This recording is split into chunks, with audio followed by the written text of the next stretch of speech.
Capítulo 38. Para comprender esta evocación a tan ilustres sabios franceses efectuada por mi tío, es necesario saber que un acontecimiento de gran importancia en paleontología se había producido poco tiempo antes de nuestra salida. El 28 de marzo de 1863, unos obreros que excavaban bajo la dirección del señor Boucher de Perthes en las canteras de Moulin-Quignon, cerca de Abbeville, en el departamento de Somme, Francia, encontraron una mandíbula humana a 14 pies por debajo de la superficie del suelo. Era el primer fósil de esta clase sacado a la luz del día. Cerca de él se encontraron hachas de piedras y pedazos de sílex tallados, coloreados y revestidos por el tiempo de una pátina uniforme.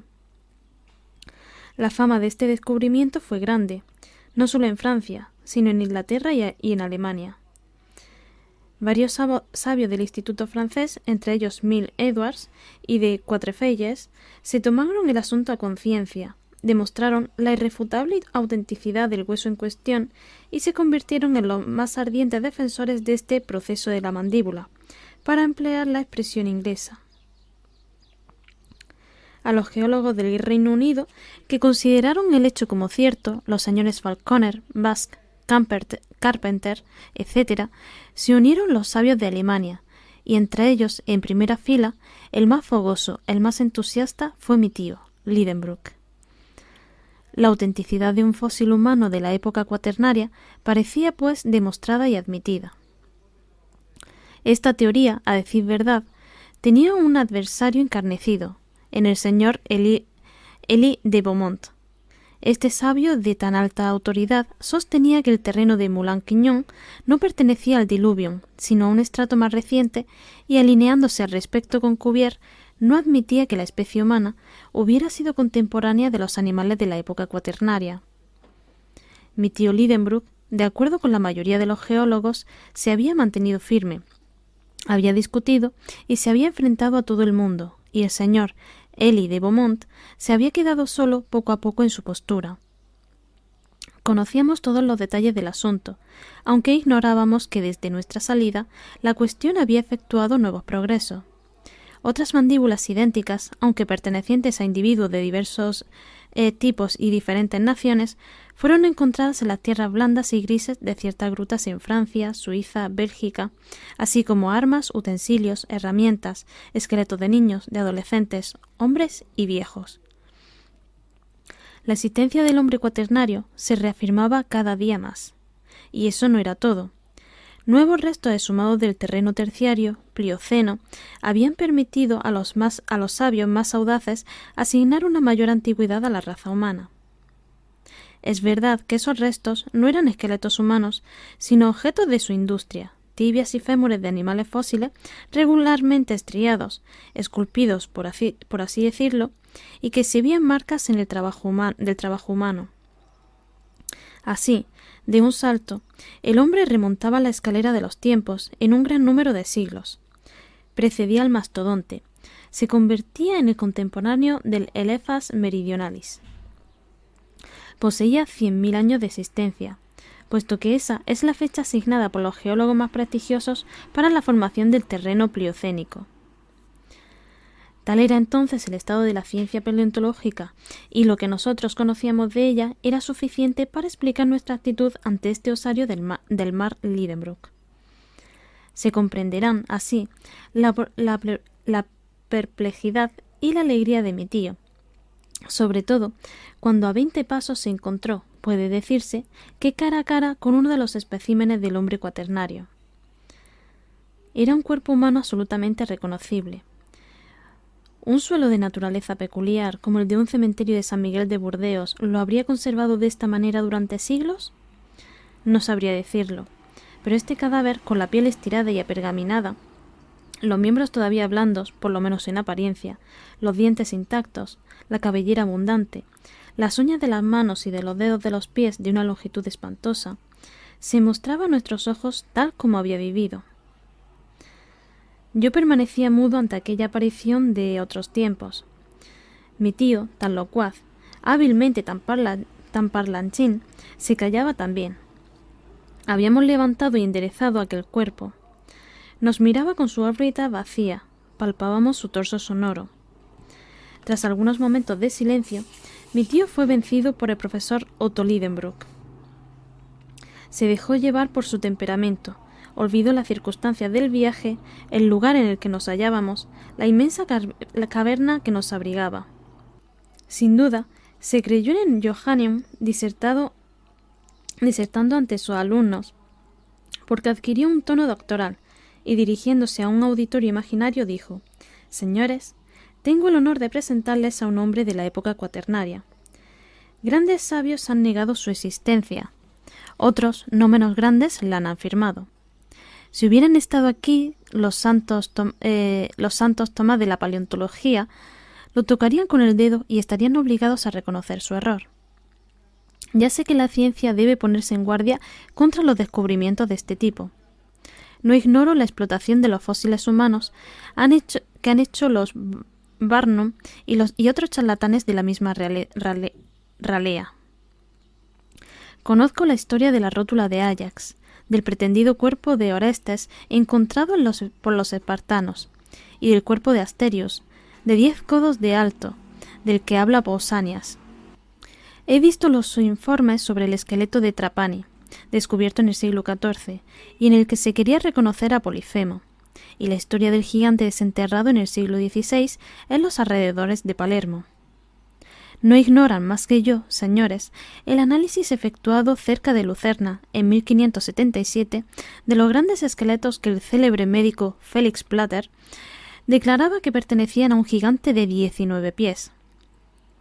He devorado los tratados de Cassanion y todas las memorias, folletos, discursos y contradiscursos publicados a propósito del esqueleto de Teuboco, rey de los cimbrios e invasor de la Galia, exhumado de un arenal de Delfinado en 1613. En el siglo XVIII habría combatido con Pierre Campet la existencia de los preadamitas de Scheucher. He tenido en mis manos el escrito titulado Giants. En este instante reapareció el problema natural de mi tío, que no podía pronunciar los nombres difíciles en público. El escrito titulado Giants, repitió. No podía seguir. Giganteo. Imposible, el maldito nombre se resistía a salir. En el Johanneum se habrían partido de risa. Gigantosteología, acabó de decir el profesor Lidenbrock entre dos juramentos. Luego, ya de mejor humor y animándose, prosiguió. Sí, señores, ya sé todo eso. Sé también que Cuvier y Blavenbach han reconocido en estos esqueletos simples huesos de mamut y otros animales de la época cuaternaria. Pero ante este descubrimiento, la duda será una injuria para la ciencia. Aquí está el cadáver. Pueden ustedes verlo, tocarlo. No es un esqueleto. Es un cuerpo intacto, conservado con objetivo únicamente antropológico. No quise contradecir esta información. Si lo pudiera lavar en una solución de ácido sulfúrico, dijo entonces mi tío, haría desaparecer todas las partes terrosas y las conchas resplandecientes que tiene incrustadas. Pero me falta el precioso disolvente. No obstante, tal como está, este cuerpo nos contará su propia historia. Entonces, el profesor Lidenbrock cogió el cadáver fósil y lo manipuló con la destreza de un exhibidor de curiosidades. Ya ven que no tiene 6 pies de alto, y nos hallamos lejos de los pretendidos gigantes.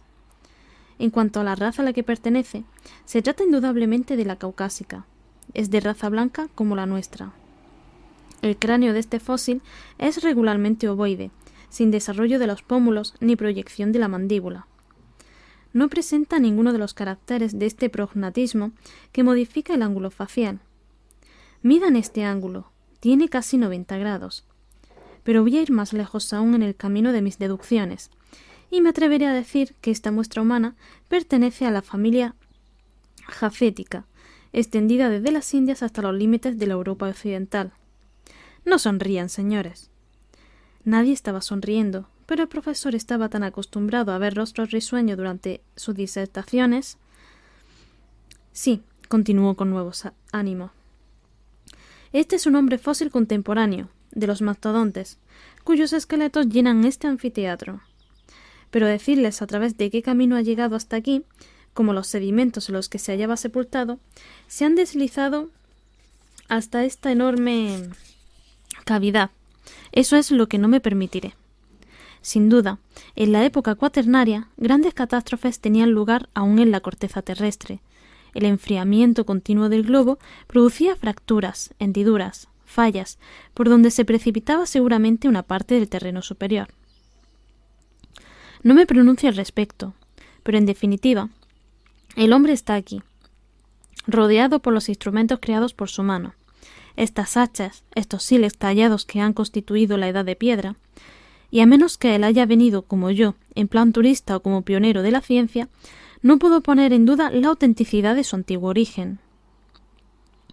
El profesor se calló y yo estallé en aplauso.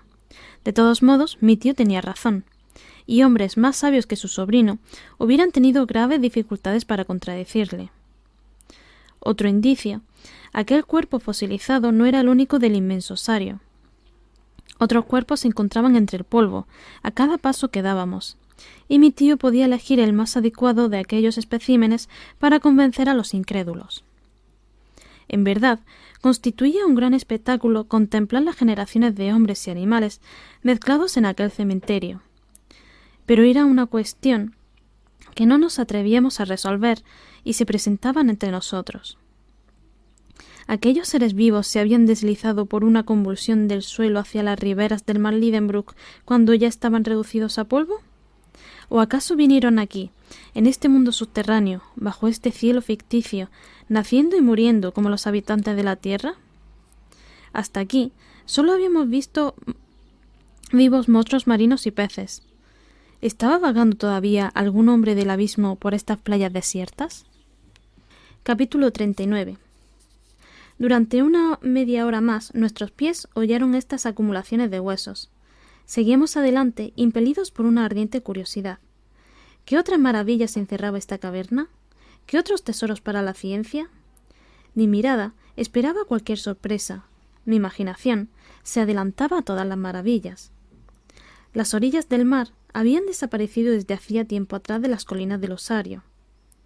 El imprudente profesor poco se preocupaba de estar alejándose y me arrastraba con él. Avanzábamos silenciosamente, bañados por las ondas eléctricas, por un fenómeno que no puedo explicar, y gracias a su difusión, entonces completa, la luz iluminaba uniformemente las diversas caras de los objetos. Su origen no se encontraba en ningún punto determinado del espacio y no producía ningún efecto de sombra. Se hubiera podido creer que estábamos en pleno mediodía de verano, en medio de las regiones ecuatoriales, bajo los rayos verticales del sol. Los vapores habían desaparecido.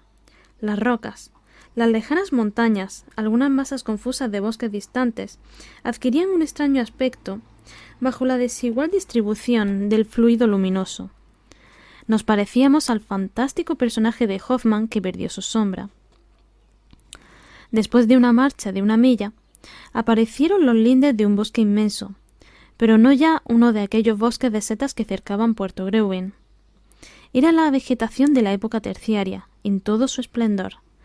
Grandes palmeras de especies hoy en día desaparecidas, soberbias palmáceas, pinos, tejos, cipreses, tuyas que representaban a la familia de las caníferas y se entrelazaban por medio de una red inextricable de lianas.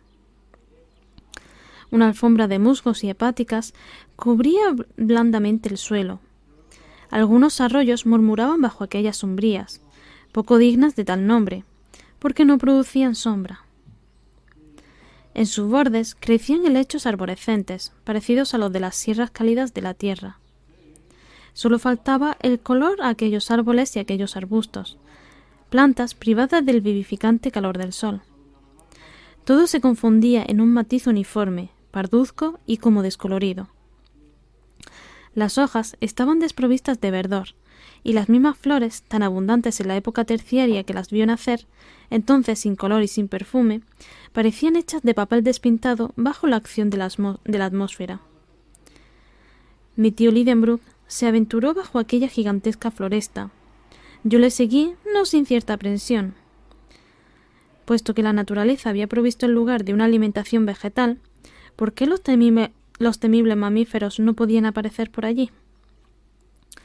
En los extensos claros que dejaban los árboles derribados y carcomidos por el tiempo, veía leguminosa, aceráceos, rubiáceas y 1000 arbustos comestibles para rumiantes de todos los periodos. Después aparecían confundidos y mezclados árboles de países muy diferentes en la superficie del globo. El roble creciendo junto a la palmera, el eucaliptus australiano apoyándose en el abeto noruego, el abedul del norte confundiendo sus ramas con las del cauris neozelandés. Era para volver locos a los clasificadores más ingeniosos de la botánica terrestre. De pronto me paré. Con la mano retuve a mi tío. La luz difusa permitía observar los menores objetos en la espesura de los bosques. Yo había creído ver... No. Estaba viendo formas inmensas agitarse entre los árboles. En efecto, eran animales gigantescos, todo un rebaño de mastodontes, no fósiles, sino vivos, parecidos a aquellos cuyos restos fueron descubiertos en 1801 en los pantanos de Ohio. Observé grandes elefantes cuyas trompas se removían bajo los árboles como una legión de serpientes.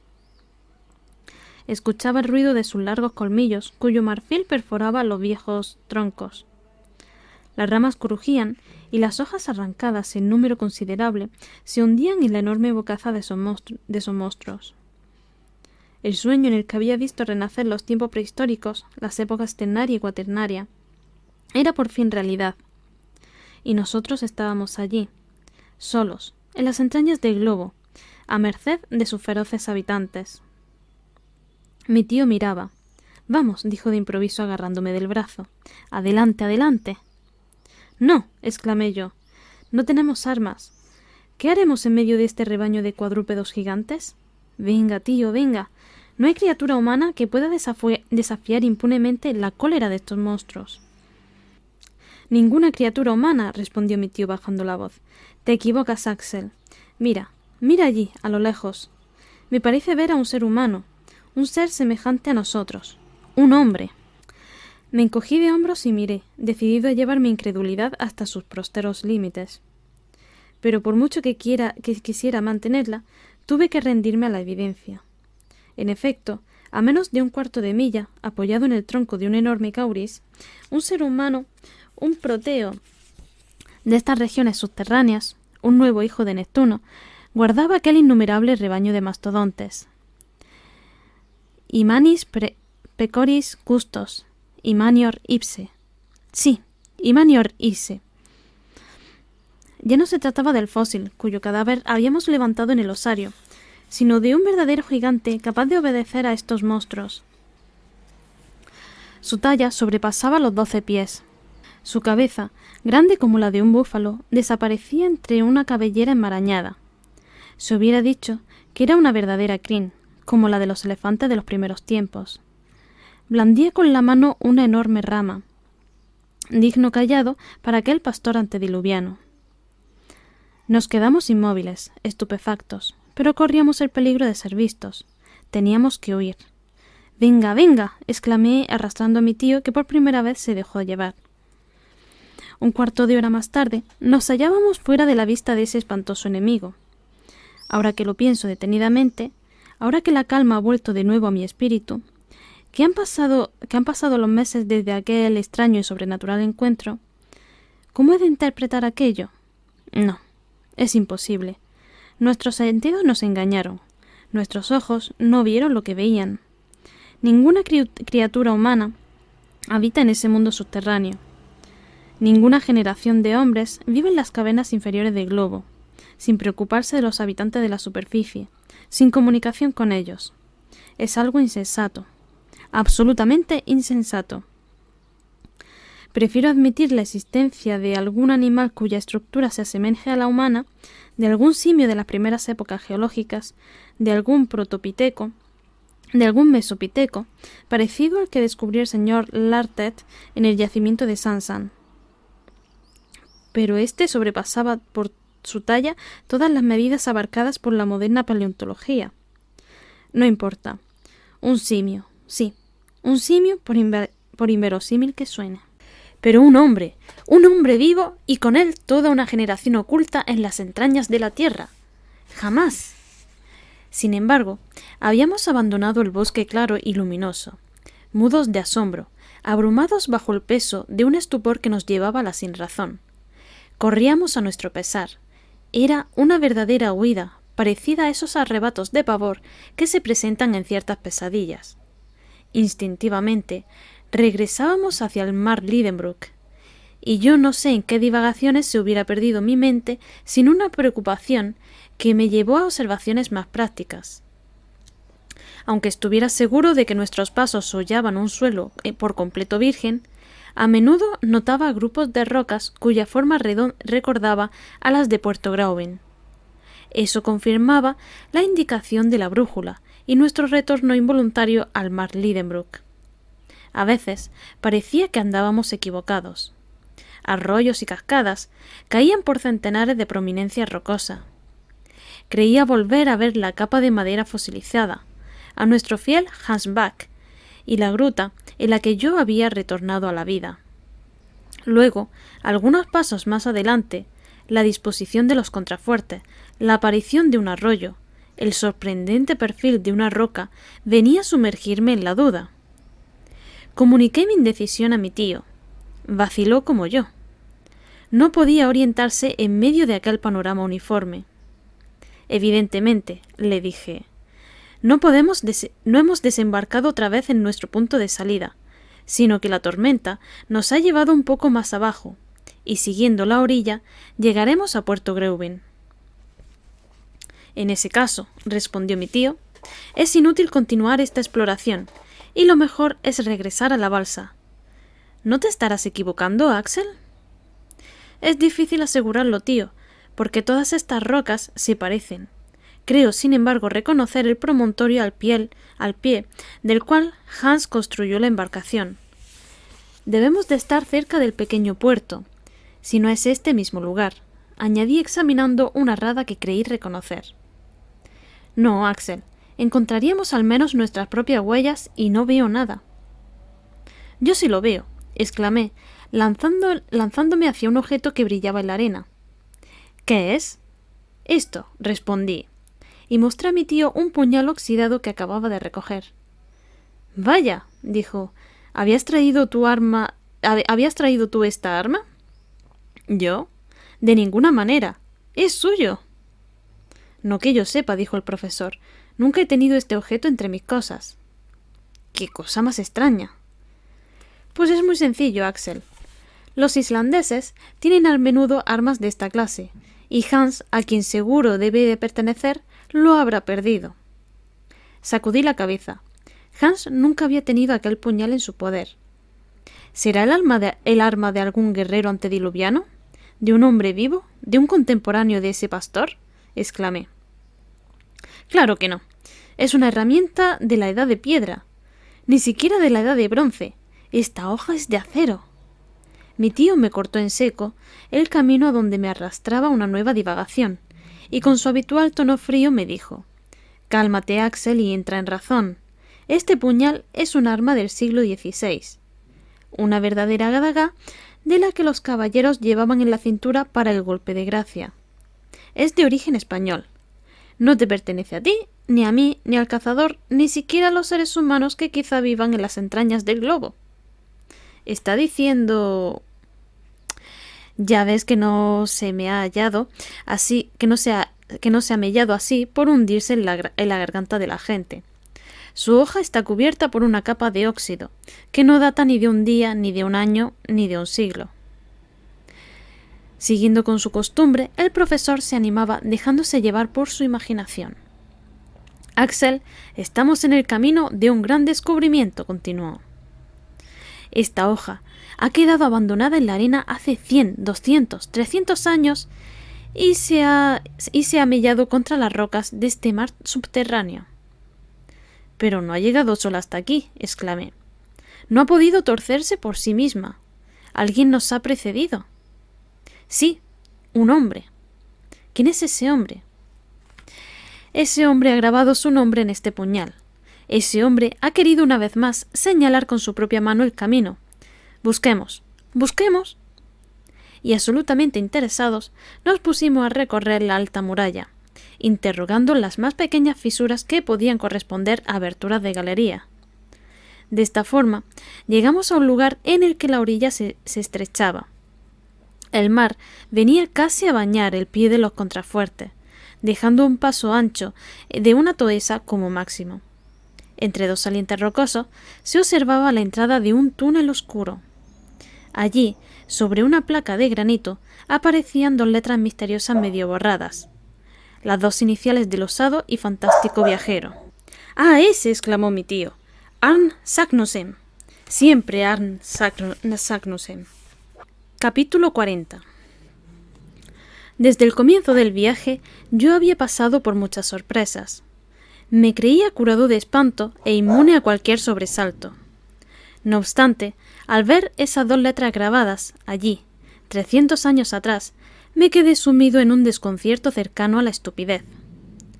No solo se leía sobre la roca la firma del sabio alquimista, sino que también el estilete que la había trazado se hallaba entre mis manos. Ni con mucha mala fe por mi parte hubiera podido dudar de la existencia del viajero y la realidad de su viaje. Mientras tales reflexiones bullían en mi cabeza, el profesor Lidenbrock se dejaba llevar por un exceso un tanto lírico a propósito de Arn Saknussemm. «¡Maravilloso genio!», exclamó. «¿No has olvidado abrir a otros mortales los caminos de la corteza terrestre, para que tus semejantes puedan encontrar las huellas que tus pies trazaron ya hace 3 siglos en el fondo de estos oscuros subterráneos? Has reservado a otras miradas la contemplación de estas maravillas. Tu nombre, grabado de etapa en etapa, conduce directamente a su destino aquel viajero suficientemente audaz como para seguirte. En el mismo centro de nuestro planeta lo encontraré escrito por tu propia mano. Muy bien, yo también estamparé mi propia firma en esta última página de granito. Pero desde este momento, este cabo visto por ti, cerca del mar también descubierto por ti, se llamará para siempre Cabo Saknussemm». Eso es lo que oí, poco más o menos, y sentí que me invadía el entusiasmo que respiraban estas palabras. Un fuego interior se reanimó en mi pecho.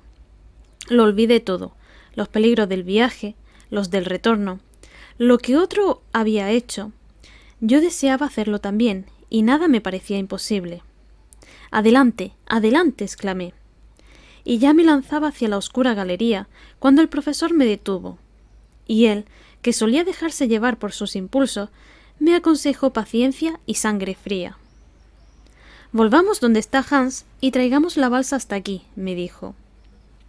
Obedecí la orden, no sin cierta desilusión, y me deslicé rápidamente por las rocas de la playa. «¿Sabe, tío, que hemos resultado muy favorecidos por las circunstancias hasta este momento?», dije mientras caminábamos. «¿Tú crees, Axel?». «Sin duda, porque ha sido la tempestad la que nos ha conducido al buen camino.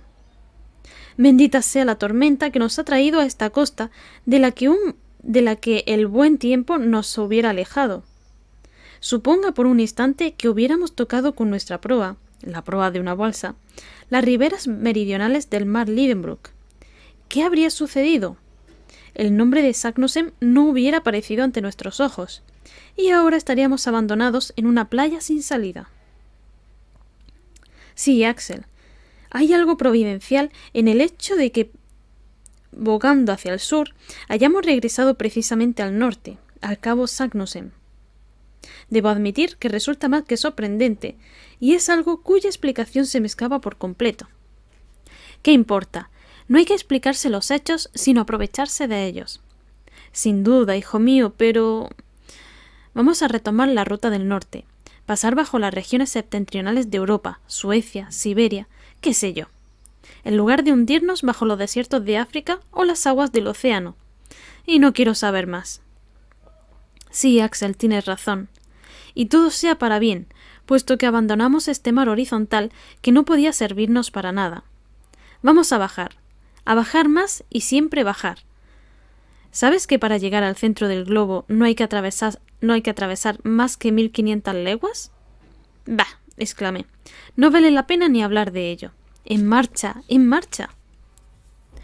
Estos insensatos discursos duraban aún cuando llegamos junto al cazador.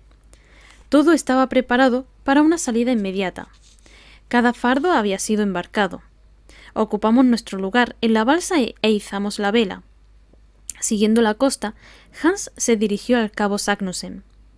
El viento no era favorable a un tipo de embarcación difícil de maniobrar. Así, en algunos lugares tuvimos que avanzar con la ayuda de bastones con la punta metálica. A menudo, las rocas emergidas nos obligaron a dar rodeos bastante largos. Al fin, después de 3 horas de navegación, es decir, hacia las 6 de la tarde, alcanzamos un lugar apropiado para el desembarco. Salté a tierra, seguido de mi tío y del islandés. La travesía no me había calmado, sino al contrario. Propuse quemar las naves, para cortarnos toda posibilidad de retirada. Pero mi tío se opuso. Lo consideré singularmente comedido. Por lo menos, dije, salgamos sin perder un instante. Sí, hijo mío, pero antes examinemos esta nueva galería para saber si tenemos que preparar las escaleras. Mi tío hizo funcionar su aparato Ruhmkorff. Dejamos la balsa atada a la orilla. La abertura de la galería no estaba ni a 20 pasos y nuestra pequeña tropa, conmigo a la cabeza, llegó allí enseguida. El orificio era casi circular. Presentaba un diámetro de cerca de 5 pies. El oscuro túnel estaba tallado en la roca viva y cuidadosamente pulido por las materias eruptivas a las que había dado paso en otro tiempo. Su parte inferior rozaba el suelo, de manera que pudimos penetrar sin ninguna dificultad. Seguíamos un plano casi horizontal, cuando al cabo de 6 pasos nuestro camino fue interrumpido por la interposición de un enorme bloque de piedra. ¡Maldita roca!, exclamé lleno de cólera al verme súbitamente detenido por un obstáculo infranqueable. Registramos a la derecha e izquierda, arriba y abajo, y no existía ningún pasaje, ninguna bifurcación. Experimenté una gran decepción. Me resistía a admitir la realidad del obstáculo. Me incliné para mirar la parte inferior del bloque. Ningún intersticio. Por encima, la misma barrera granítica. Hans paseó la luz de la lámpara por todos los puntos de la pared, pero no ofrecía ninguna solución de continuidad. Teníamos que renunciar a pasar por allí. Me senté en el suelo. Mi tío paseaba por aquel corredor con grandes zancadas. ¿Y Sagnussen?, exclamé. Sí, respondió mi tío. También a él lo detuvo esta puerta de piedra. No, respondí con energía. Este pedazo de roca ha cerrado bruscamente el paso a consecuencia de una sacudida cualquiera o de uno de los fenómenos magnéticos que agitan la corteza terrestre. Muchos años han transcurrido desde el retorno de Sagnussen y la caída de este bloque. ¿No resulta evidente que esta galería fue antes camino de lava y que entonces las materias eruptivas circulaban libremente por aquí? Vea cómo existen fisuras recientes que surcan el techo de granito. Está constituido por fragmentos acumulados, por piedras enormes, como si la mano de algún gigante hubiera estado trabajando en esta construcción subterránea. Pero un día, el empuje ha sido más fuerte, y este bloque, como si fuera una clave de bóveda que falla, se ha deslizado contra el suelo y ha obstruido el paso. Es un obstáculo occidental que Sagnussen no encontró, y si nosotros no somos capaces de apartarlo, somos indignos de llegar hasta el centro del mundo. Así hablaba yo. El espíritu del profesor se había apoderado por entero de mí. Me inspiraba el genio de los descubrimientos. Olvidaba el pasado y desdeñaba el futuro, ya que ya nada existía para mí en la superficie de este planeta, en el seno del cual me había sumergido, ni ciudades, ni campos, ni Hamburgo, ni la Königsstraße, ni mi pobre Greuben, que debía de creerme perdido para siempre en las entrañas de la tierra. Bien dicho, apoyó mi tío. Abrámonos camino a golpes de pico, a golpes de piqueta. Derribemos las murallas. Es demasiado duro para un pico, exclamé. Entonces, usemos la piqueta. Demasiado grueso para la piqueta. Pero... ¡La pólvora! Hagamos una mina y que salte el obstáculo. ¡La pólvora! Sí, no se trata más que de romper un pedazo de roca. Manos a la obra, Hans, ordenó mi tío. El islandés fue hasta la balsa y regresó enseguida con un pico del que se sirvió para preparar un barreno. No era un trabajo fácil. Se trataba de practicar un agujero suficientemente para contener 50 libras de algodón fulminante, cuya potencia expansiva es 4 veces mayor que la de la pólvora de cañón. Me hallaba sumido en una prodigiosa sobreexcitación. Mientras Hans trabajaba, yo ayudaba a mi tío a preparar una larga mecha hecha de pólvora mojada y envuelta en una funda de tela. «Pasaremos», dije yo. «Pasaremos», respondió mi tío. A medianoche terminamos nuestro trabajo de mineros. La carga de algodón pólvora se encontraba metida en el barreno, y la mecha, desenrollándose a través de la galería, salía al exterior. Una chispa bastaba ahora para poner en funcionamiento todo aquel sistema. «Hasta mañana», dijo el profesor. Tuve que resignarme y esperar aún 6 largas horas.